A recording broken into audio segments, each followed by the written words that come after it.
Sebetulnya ini waiting game menurut saya sih. Ini free transfer bos menerus. Iya, waiting game antara Pak Jokowi yang istilahnya meninggalkan PDI atau PDI meninggalkan Pak Jokowi. Pada akhirnya kan PDI yang meninggalkan Pak Jokowi. Sebetulnya kan PDI Perjuangan itu pada hari ini kan dia kuldesak. Dia jalan buntu dia. Jalan buntu. Bu Mega ini, boleh saya bilang, ini akan jadi ketua umum PDI seumur hidup. Menurut saya Bu Mega kalau mau salah satu itu, mau suksesinya mulus ya, ke depan ya. Mau nggak mau dia harus memprioritaskan salah satu, dia harus memilih siapa putra mahkotanya dia. Per hari ini saya melihat Bu Mega kayak susah untuk memilih putra mahkota. Dalam prakteknya, kepala daerah dipilih secara demokratis dengan konstitusi yang kita miliki sekarang, pernah oleh DPRD, ya, 99 sampai 2004, pernah dengan langsung 2005 sampai sekarang.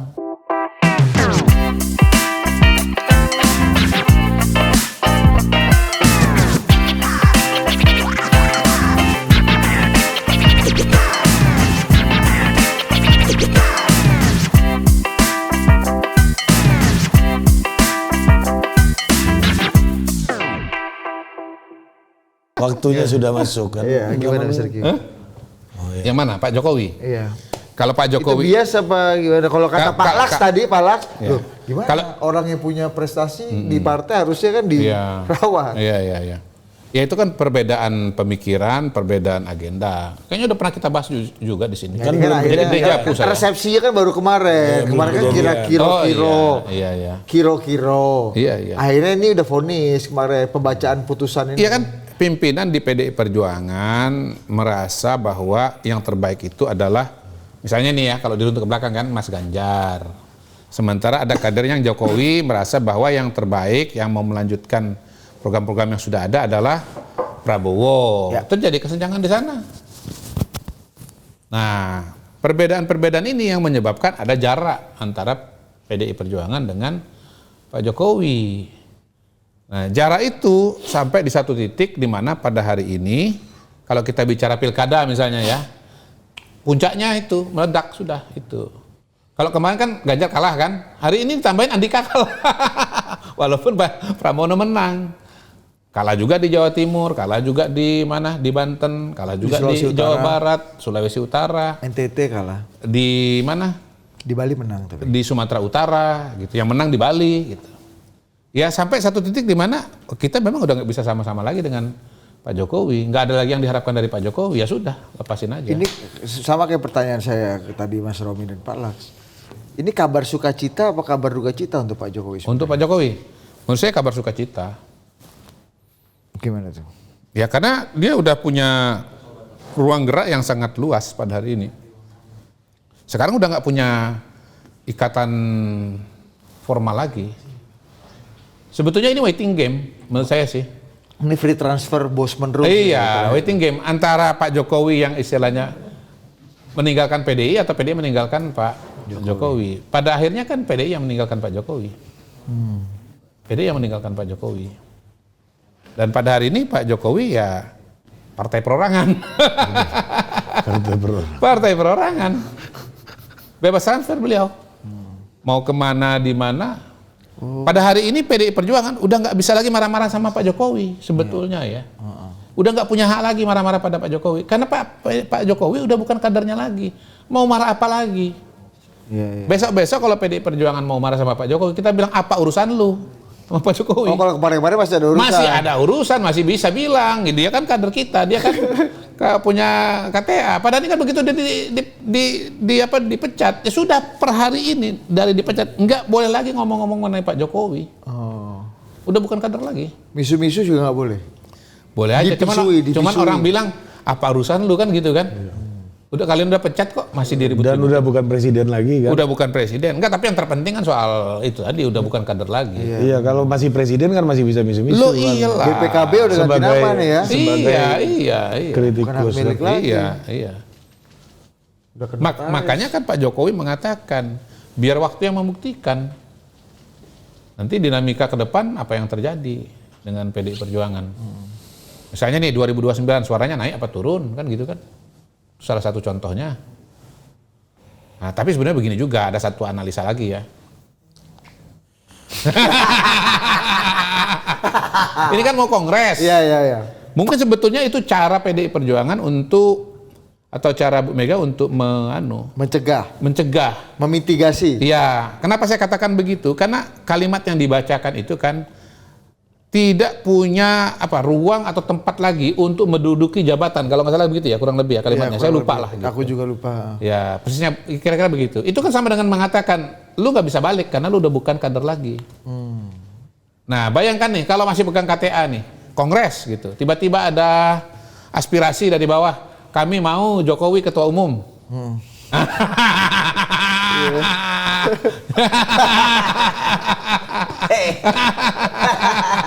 Tapi kan tinggal ke PT UN gugat. Apa tuh? Gugat apa? Pemecatan itu kan bisa digugat. Iya, tapi kan lewat mahkamah partai. Tapi kan beda. Kalau misalnya kemarin nggak diberhentikan, nggak dipecat. Itu lebih jalan tol lagi. Itu kan masih anggota berarti gitu loh. Kalau ada yang mengusulkan berhak. Iya, dia masih anggota. Tanpa harus ada proses judicial bukan mustahil itu. Tapi emang ada pikiran gitu? Hah? Emang ada pikiran? Sebetulnya sih menurut saya enggak, tapi kan Bu Mega kan mengatakan ada apa istilahnya tuh? Out. Apa? Oh di uyo-uyo, di kuyo-kuyo, bukan? Bukan, di awu-awu atau apa namanya itu? Pokoknya ada potensi diintervensi lah. Di cawe-cawe, bukan? Di cawe-cawe. Nggak kan makanya Bu Mega waktu itu kan ngomong, sebenarnya saya udah mau mandito, nggak mau maju lagi.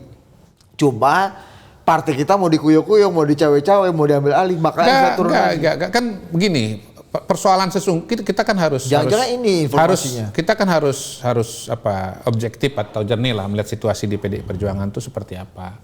Tadi kan saya waktu datang kan sempat dengarkan juga Pak Laks di sini kan. Di PDI Perjuangan itu setelah Bu Mega itu kandidat penerus itu cuma 2, Puan dan Prananda. Nah, antara 2 ini tidak ada yang jauh lebih dominan dibandingkan dengan yang lain. Oke. Sehingga kalau nanti tidak ada Bu Mega yang maju sebagai ketua umum, maka kemungkinan PDI Perjuangan itu bisa belah. Nah, untuk menghindari situasi terbelah itulah Bu Mega tetap ada di sana. Gitu. Nah, kalau tidak ada Bu Mega di sana, ada ruang bagi masuknya kandidat ketiga. Kan biasa tuh ya di politik kan, lagi ribut nih A sama si B gitu. Jalan tengahnya apa? Kandidat yang lain.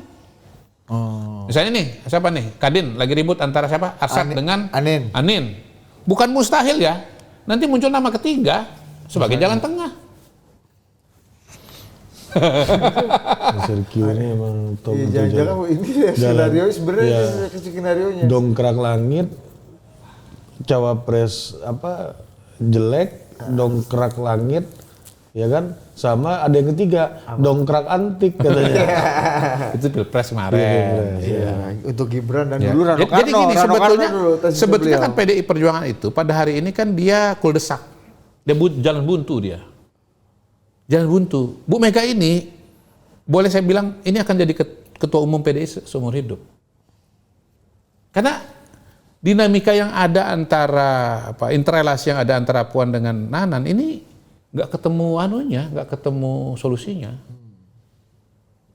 Gitu. Jadi, bayangkan udah berapa tahun nih, isu kompetisi antara 2 orang ini bergaung dan dijelaskan oleh Pak Laks dengan sangat gamblang kan, bahkan sampai dapil pun juga dibagi kan, dan saya juga pernah ngomong juga itu. Ini nggak akan ketemu, misalnya satu akan lebih kuat dibandingkan dengan yang lain, nggak akan terjadi itu. Sehingga Bu Mega akan menjadi ketua umum seumur hidup sebagai sumbat pengaman terhadap potensi meledaknya atau fragmentasi internal PDI Perjuangan. Artinya di balik Bu Mega itu ada ketidakpastian yang sangat luar biasa. Oh, ya? Luar biasa. Itu hantu ketidakpastian. Udah 3 hantu bos. Hantu ketidakpastian. Semua orang dibilang hantu. Tapi ini bukan orang nih, hantu ketidakpastian. Tapi bahasa Inggrisnya specter. bukan ghost. Apalagi devil gitu kan. Apalagi demit. Oh gitu. Iya. Bukankah eskalasinya sekarang sudah semakin, maksudnya gini, ketika kita tahu belakangan di media sosial eskalasi terhadap misalnya Bambang Pacul, kan tadi Mr. Q bilang kan, Bambang Pacul itu kan ya sebenarnya Puan Maharani. Iya. Iya, jadi sebenarnya mau menyerang Puan Maharani tapi ya kan nggak mungkin. Jadi ya Bambang Pacul aja. Iya. Mudahnya kan begitu kan. Betul. Nah ini kan eskalasinya udah makin naik nih. Iya. Artinya perselisihan terbukanya udah Iya kan makin. paling kan begini nanti kompetisinya itu untuk mengisi DPP. De facto kan Mas Bambang Pacul udah tersingkir dengan dilepasnya jabatan sebagai ketua Bapilu itu, atau dibagi dua jadinya Bapilu legislatif dan dengan Bapilu eksekutif itu kan sebetulnya udah upaya untuk menyingkirkan, memprotoli kekuatan Mbak Puan dan Mas Bambang Pacul. Karena Bapilu legislatif ya kerjanya 5 tahun lagi nanti ya. Iya. Gitu. Dan ini kan bisa jadi akan berubah lagi nih konstelasi hasil Kongres 2025 ini. Ya, kalau misalnya yang lebih kuat kubunya Nanan, mungkin 75% barangkali, bisa juga. Nah, apakah kemudian Kongres ini akan jadi momentum di mana Bu Mega memutuskan, oke, saya bela Nanan, atau saya berikan kesempatan kepada Nanan. Wallahu alam. Menurut saya Bu Mega kalau mau salah satu itu, mau suksesinya mulus ya, ke depan ya, mau nggak mau dia harus memprioritaskan salah satu, dia harus memilih siapa putra mahkotanya dia. Per hari ini saya melihat Bu Mega kayak susah untuk memilih putra mahkota. Gitu. Jadi Bu Mega harus, kalau nggak mau jadi ketua umum seumur hidup, ya dia harus memilih di Kongres yang akan datang siapa yang akan dia jadikan putra mahkota.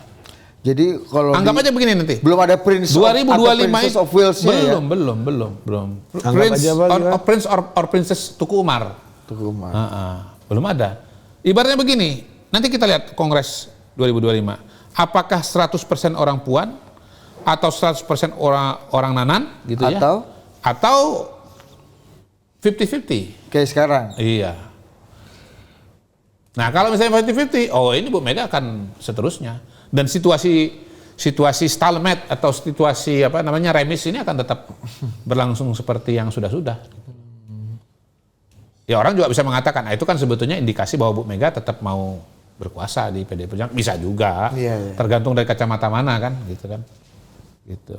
Strategi Bu Mega juga mungkin ya. Iya kan. Kan Bu Mega bisa aja presiden atau kekuasaan itu bisa membuat orang lupa gitu kan. Ya kalau bicara kekuasaan kan bukan cuma kekuasaan negara, kekuasaan partai kan juga kekuasaan juga.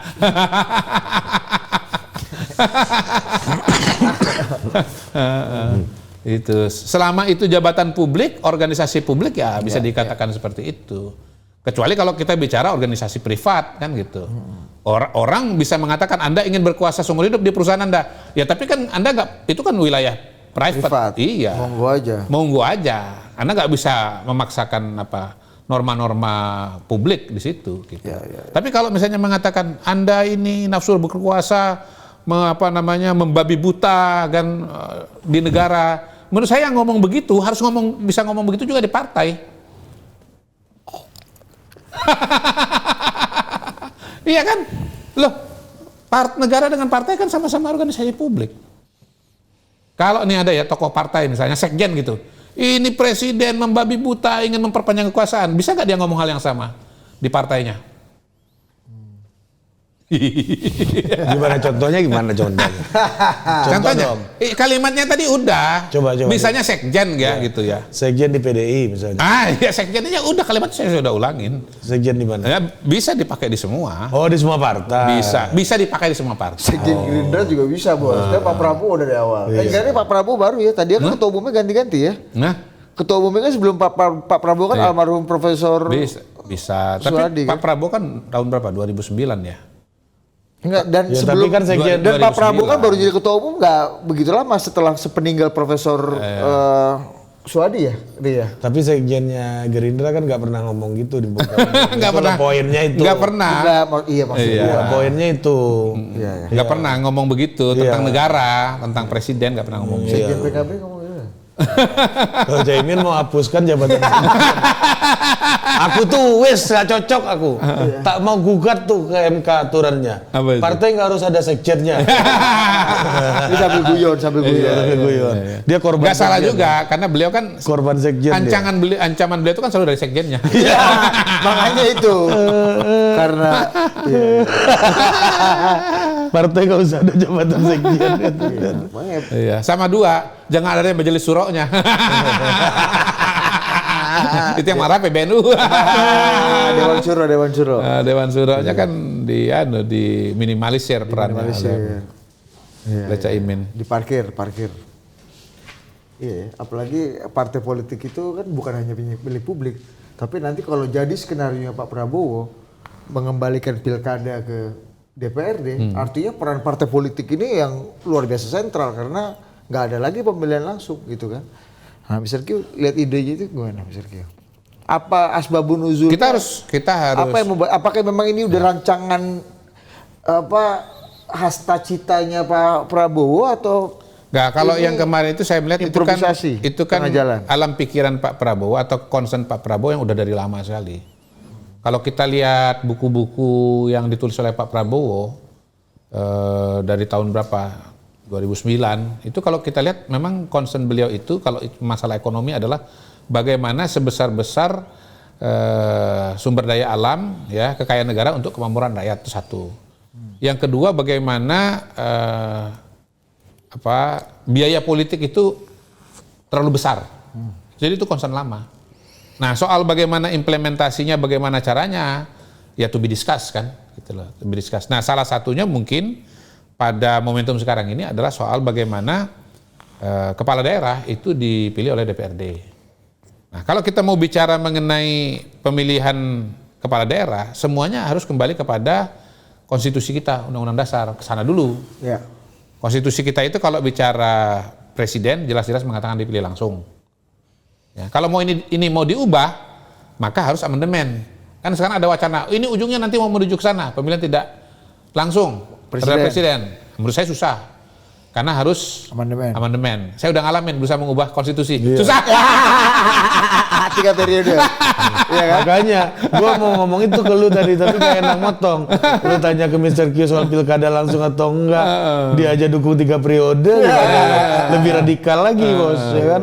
Nah, kalau bicara kepala daerah, konstitusinya mengatakan begini, kepala daerah dipilih secara demokratis.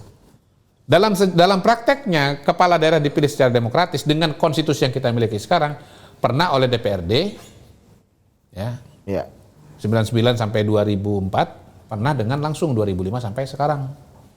Gitu. Nah, 2005, kalau bicara pilkada langsung, 2005 sampai dengan 2024, kurang lebih sudah 19, anggaplah 20 tahun. Ya. Gitu loh. Lesson learn-nya sudah banyak. Nah, saya pribadi mengatakan bahwa pada masa awal pilkada langsung, sebetulnya ada transformasi besar yang tidak banyak orang menyadari. Apa itu? Bahwa dengan pilkada langsung telah mengubah komposisi anggaran pembangunan APBD dari yang tadinya dominan anggaran rutin, artinya untuk gaji pegawai, PNS segala macam, menjadi lebih banyak anggaran pembangunan. Kenapa itu terjadi? Karena dengan dipilih langsung harus ada insentif kepada masyarakat yang diberikan oleh kepala daerah. Ya. Berupa apa? Pembangunan jalan, jembatan, pendidikan, kesehatan. Kan saya pernah bahas kalau nggak salah di sini, bagaimana konsep pendidikan gratis dan kesehatan gratis itu lahir pada era pemilihan langsung. 2 kepala yang saya ingat, Basuki Cahayapurnama di Belitung Timur dengan keluarganya Limpo lah di Goa gitu loh. Saya lupa siapa yang lebih dulu. Yang kemudian menjadi tren dan diikuti oleh kepala-kepala daerah yang lain. Kalau level provinsi yang saya ingat itu adalah Alex Nurdin di Sumatera Selatan. Nah, semenjak itu terjadi revolusi besar terhadap APBD kita. Di mana APBD semua daerah itu menjadi lebih besar pembangunan daripada anggaran rutin gitu. Nah, dalam 20 tahun ini saya melihat bahwa itu telah menjadi norma baru. Oke. Sehingga kalaupun nanti kepala daerah itu dipilih secara tidak langsung oleh DPRD, hemat saya udah nggak bisa dibalikin lagi kayak dulu. Tiba-tiba misalnya anggaran rutin lebih besar daripada anggaran pembangunan ya, nggak bisa itu sudah. Karena udah punya norma baru yang norma baru, iya. Dalam pilkada langsung ini hasil kan saya ngikutin proses-proses pilkada ya. Awalnya kesehatan gratis, pendidikan gratis itu hanya tawaran di beberapa daerah saja calon kepala daerah. Yang saya jadi konsultannya.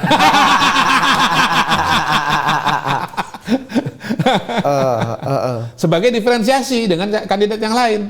Ya. Tapi seiring waktu pilkada gelombang pertama, gelombang kedua, gelombang ketiga itu menjadi sesuatu yang dikenal dan dipahami oleh kepala daerah. Semua kepala daerah ngomong itu. Coba sekarang kita bicara pilkada 2005, 2010, 2015, 2020, 2024. Udah 5 kali.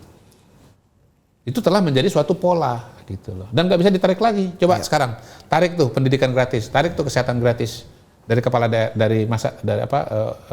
di masyarakat oleh kepala daerah. Apa nggak rame? Apa nggak gagal? Dan menurut saya sih kepala daerah juga lepas dari latar belakang dia apapun juga pasti ya ini kita harus berikan fasilitas ini kepada masyarakat gitu. Sehingga akhirnya yang tersisa sekarang adalah concern apa atau masalah apa yang tersisa dari urusan pilkada langsung ini yang harus diadres gitu loh. Ya kan? Karena soal yang besar yaitu soal keberpihakan kepada masyarakat itu sudah selesai. Sudah final ya. Sudah berubah itu polanya itu. Polanya itu udah berubah. Oh iya. Gitu. Nah, yang harus diadres sekarang apa? Pak Prabowo bilang soal biaya besar. Biayanya apa aja? Biaya ke partai, biaya penyelenggaraan, biaya ke masyarakat. Biaya ke masyarakat itu ada 2, biaya sosialisasi dan biaya money politics kalau ada. Gitu. Berapa biaya itu berarti? 4 ya? Iya. Ya. Biaya penyelenggaraan, biaya ke partai, biaya ke sosialisasi, biaya money politics kalau ada ya. Gitu. Nggak semua ya. Ada yang ininya nggak ada nih, tinggal 3 berarti. Tapi yang mandatori 3 lah ini. Kalau pilkada serentak, nomor 1 pasti hilang. Pilkada DPRD pasti hilang. Biaya pemilihan. TPS dari 800.000, kan gini, TPS kita sekitar 800.000 sampai 1 juta. Anggaplah angka tengah 900. TPS-nya akan berkurang jauh dari 900.000 menjadi 550 aja. Sesuai DPRD. Nggak ada lagi tuh yang namanya PPS itu. Yang berapa orang itu? 10 orang apa tuh? Bawaslu segala macam. Bawaslu nggak ada kerjaan. Iya, gitu. Ya mungkin nanti Nggak ada KPU Bawaslu, KPU Bawaslu juga nggak ada. Ada nasional nanti. Oh, iya. Tetap nasional, tapi mungkin ad hoc nanti. Iya. Ya. Ini udah pasti nggak ada. Kalau bicara pilkada, angkanya kemarin 38 triliun. Jadi hemat berapa? 38 triliun. Pasti hemat nggak? Pasti. 38 triliun ini dijamin hemat. Pasti nggak keluar. Gitu. Nah, biaya ke partai. Ya, ini biaya ke partai ini mungkin biaya rekom nih. Biaya rekom. Biaya rekom mungkin masih ada. Oh iya, itu lebih besar. Kalau pemilihan oleh DPRD. Ya. Biaya rekom dalam pilkada langsung itu berubah menjadi biaya pemilihan di DPRD. Kalau memang masih ada. Gitu. Oke. Tetapi biaya kampanye ke masyarakat nggak ada. Kecuali ada kewajiban untuk kampanye. Ya, tapi menurut saya pasti nanti difasilitasi oleh DPRD dan nggak akan seintens kayak pilkada langsung kan, gitu. Karena percuma juga. Iya, karena yang milih DPRD kan. Percuma aja lo sosialisasi. Kampanye ke anggota masyarakat. aja. Iya, kampanye kepada anggota DPRD aja. Biaya money politics ke masyarakat pasti nggak ada. Tapi biaya money politics ke anggota DPRD bisa terjadi. Walaupun ini sebetulnya bisa disamakan dengan biaya tiket tadi itu. Gitu. Jadi ini sebenarnya bisa dihilangkan juga. Jadi dari 4 biaya itu bisa tinggal 1 biaya aja. Tapi itu pun kalau misalnya tidak ada mekanisme untuk mencegahnya.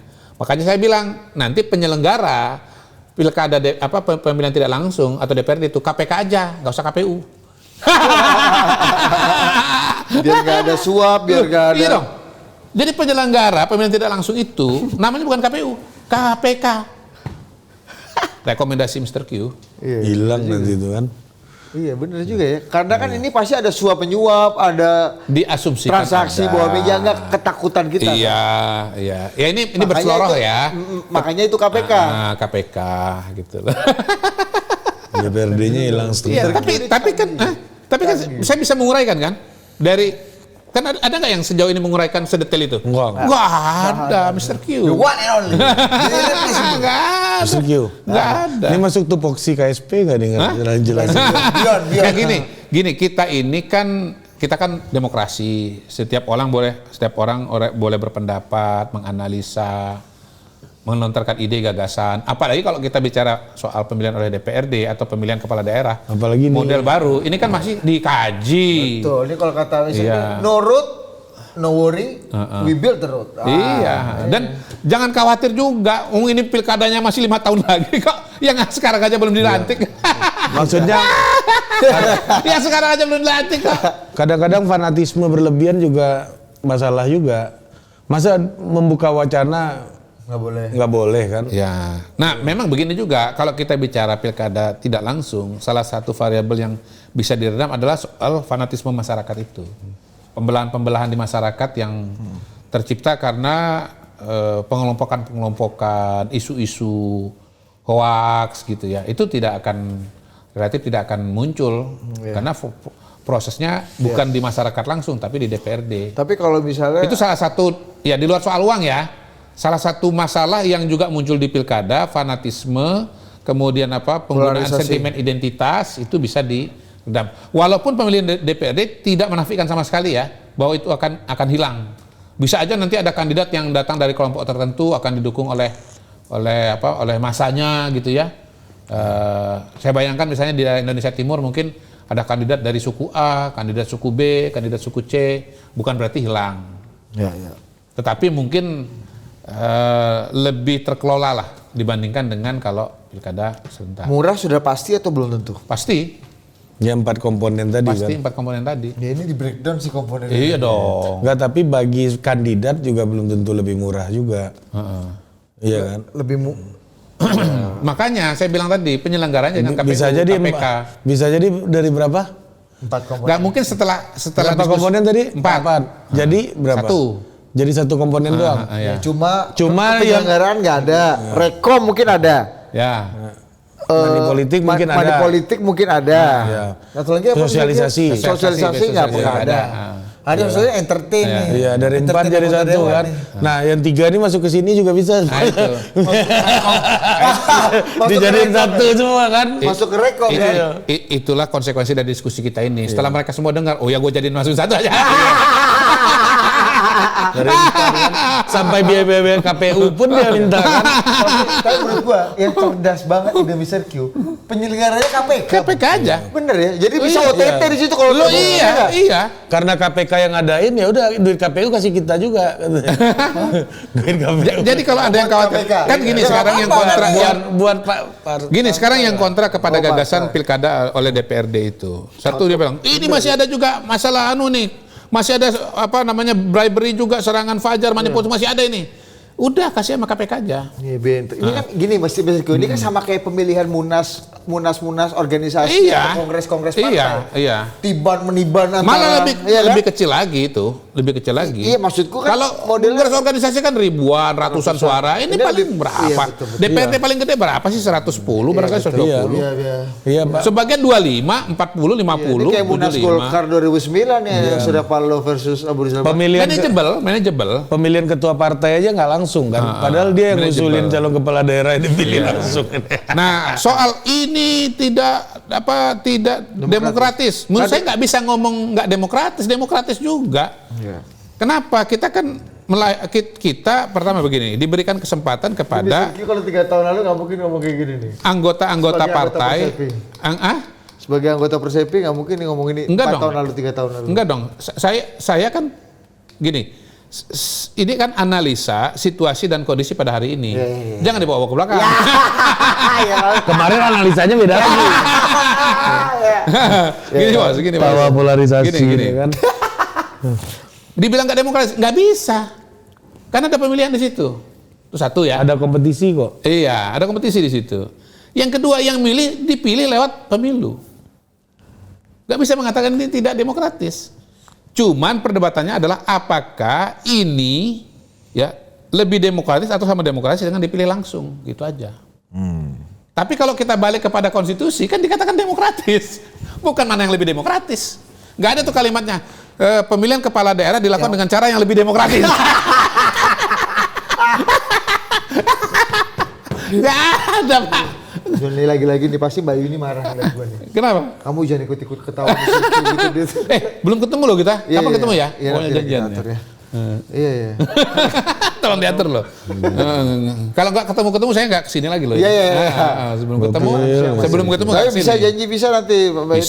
Bisa. Siap. Mr. Q ini kan viewers kita kalau diskusi sama beliau ini sama banyaknya sama pembenci gitu. Lucu banget. Coba Anda rasain kalau nggak bisa ketawa. Viewers nambah, pembenci nambah juga. Iya, tapi kan kalau bicara media sosial kan algoritma nggak bisa bedain antara yang suka dengan nggak suka, benci atau benci atau rindu, ya cinta, sama aja. Biar netizen yang jawab. Iya. Kalau kangen juga kan bisa gitu kan. nggak bisa dikatakan Nggak demokratis. diskusinya nggak bisa ini lebih demokratis, enggak. Konstitusi mengatakan dengan cara yang demokratis, bukan dengan cara yang lebih demokratis. Gimana kalau ada anggapan ini kader jenggot nanti, yang ya elit aja, nanti mereka cukup dekat ke elit aja karena Rekom cuma ada di elit. Ini bisa ada deviasi dari pilihan rakyat. Iya. Masalahnya untuk pencalonan pemilihan langsung kan juga Rekom dari ketua partai ya. Kalau soal itu jangankan kepada presiden juga. Dan ada biaya Rekom. Begitu beda dengan ketua umum dipecat. Ya itulah presidensialisme kan, hasil rembukan ketua partai kan. Jadi gini, sebetulnya begini. Jadi sama aja dong, itu juga kader jenggot juga sebenarnya. Kalau bilang ini berpotensi jadi kader jenggot, orang yang hanya dekat sama elit, dekat sama pimpinan partai, ya, sehingga dapat teken. Iya, kalau kita bicara organisasi, pasti ada tarik menarik antara kendali kontrol dengan apa istilahnya ya, antara kontrol kendali dengan demokrasi atau dengan partisipasi. Semua institusi, semua organisasi, semua sistem punya itu gitu. Nah, kalau kita bicara demokrasi itu sebetulnya mencari titik keseimbangan antara kontrol dengan partisipasi. Nah, kalau dia sistem otoritarian atau dia sistem diktator, baru kemudian itu demokrasinya atau partisipasinya hilang gitu loh. Tapi Anda nggak bisa juga semuanya partisipasi, semuanya kebebasan, itu namanya anarki. Ini ya, pelajaran dalam hidup nih ya. Kita itu selalu bergerak antara diktator ya, absolut totalitarian dengan anarki. Nggak ada aturan, nggak ada regulasi, nggak ada order, itu kita anarki. Order murni, nggak ada partisipasi, nggak ada demokrasi gitu. Nah, pada titik ini saya mau membahas satu hal yang juga jarang dibahas oleh yang lain-lain itu, mengenai pilkada. Kita nggak boleh lupa bahwa negara kita ini adalah negara kesatuan. Jelas itu di konstitusi. Kita bukan negara federal. Nah, apa beda negara federal dengan negara kesatuan? Dalam negara federal, kekuasaan itu ada dua, kekuasaan pusat dan daerah. Dibagi. Di negara kesatuan nggak ada tuh kekuasaan daerah tuh, nggak ada, bos. Gemah.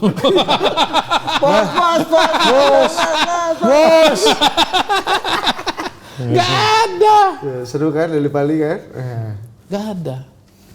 Jadi sebetulnya kekuasaan itu dari pusat turun ke bawah, itu negara kesatuan.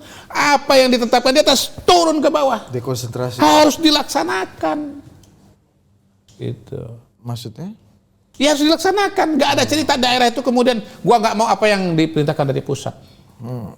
Nah, di sini kita bicara harmonisasi, ya kan? Kalau kita bicara program tuh ikut nasional. Ini udah ngalamin ya rapat-rapat antar daerah, ada penanganan inflasi. Makin terasa, iya. Makin terasa, makin mengalami gitu.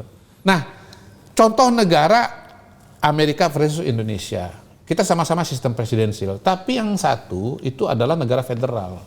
Kenapa Amerika itu jadi negara federal? Karena sejarah lahirnya Amerika itu didahului dengan koloni-koloni. Orang-orang yang lari dari Inggris itu, karena kekuasaan absolut monarki di Inggris itu, sama kesulitan hidup di Inggris, itu mencari kehidupan di Amerika.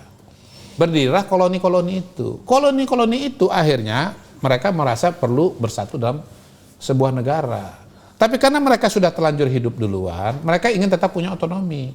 Maka mereka mengatakan, kami negara, tapi kami bergabung dengan United States of America. Ingat, United States of America. Iya. Jadi USA itu terdiri dari states, negara bagian itu. Nah, kalau kita ini kan dari awal mengatakan bahwa kita negara kesatuan.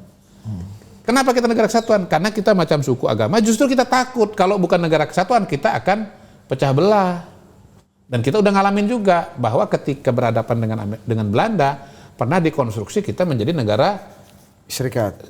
negara federal, namanya negara Indonesia Serikat. Dan kita melihat itu sebagai taktik Belanda untuk memecah belah kita, gitu. Jadi kalau kemudian ada komando dari atas ke bawah, lalu Anda kemudian marah-marah, Anda ngerti nggak bahwa ini NKRI, Negara Kesatuan Republik Indonesia? Nah, kontrol ini perimbangannya otonomi daerah itu.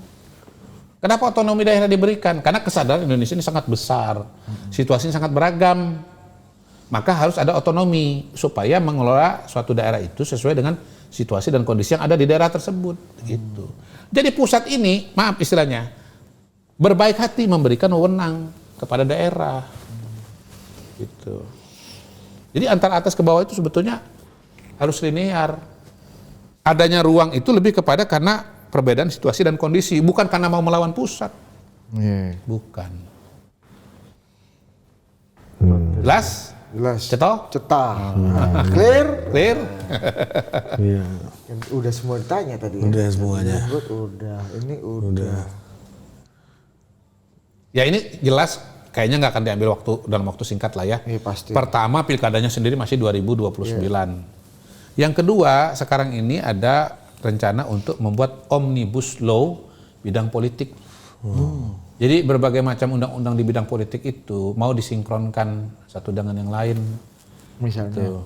Ya undang-undang kepartaian, undang-undang penyelenggara pemilu, undang-undang pilkada, undang-undang pemilu legislatif, pemilu presiden. Iya. Perlu waktu tuh untuk mensinkronisasinya. Sambil ini menjadi public discourse. Nah, MD3 pengalaman saya ya, walaupun masih di luar pada waktu itu, undang-undang yang biasanya lama sekali, paling lama menyelesaikan pembahasan itu undang-undang politik. Karena saking bervariasinya perbedaan. Kalau kita bicara undang-undang yang lain, paling walaupun partainya banyak, mungkin cuma ada 2 atau 3 kelompok pemikiran. Tapi kalau udah bicara begini, mau partai gede, partai kecil, iya. Berapa sekarang? Ada 8 partai ya? Bisa ada 8 pemikiran ini. Bahkan di dalam partai pun juga belum tentu sama. Nah kan? itu dia. Sehingga daftar inventaris masalah paling rumit, paling kompleks itu adalah undang politik gitu. Saya nggak kebayang nih kalau jadi omnibus law, berapa panjang ini akan dibahas. Ya, Mr. Q akan ada di situ kan, tengah-tengah itu kan, menggodok ini kan. Wakil ya ikut memantau lah nanti. Tapi sekarang belum. Mas Bima Arya kan. Saya belum belum. Kita nggak dengan DPR, kita ke dalam. Kita di dalam. Kita dialognya dengan kabinet. Iya, dengan kementerian bukan dengan DPR. Gitu. Yang berhadapan dengan DPR nanti kementerian yang bersangkutan, dalam hal ini Kemdagri. Iya. Gitu. Ya, tapi ini kan jagoan pemilunya ada konsep Kemdagri mungkin nanti kita akan pantengin, kita kasih masukan, kita kasih saran. Kalau diminta turun lapangan kan juga boleh kan sebenarnya. Bisa aja. Pada titik tertentu nanti kalau nyangkut bisa juga kita turun. Pelibatan publiknya kita juga diikut sertakan dong Mr. Q supaya ada iya. Kan? Supaya bisa diikuti terus, supaya bisa paling update mengikuti. Nanti saya ingatkan Kemdagri. Oke, Dinda. Oke, sampai jumpa lagi dah. Ya.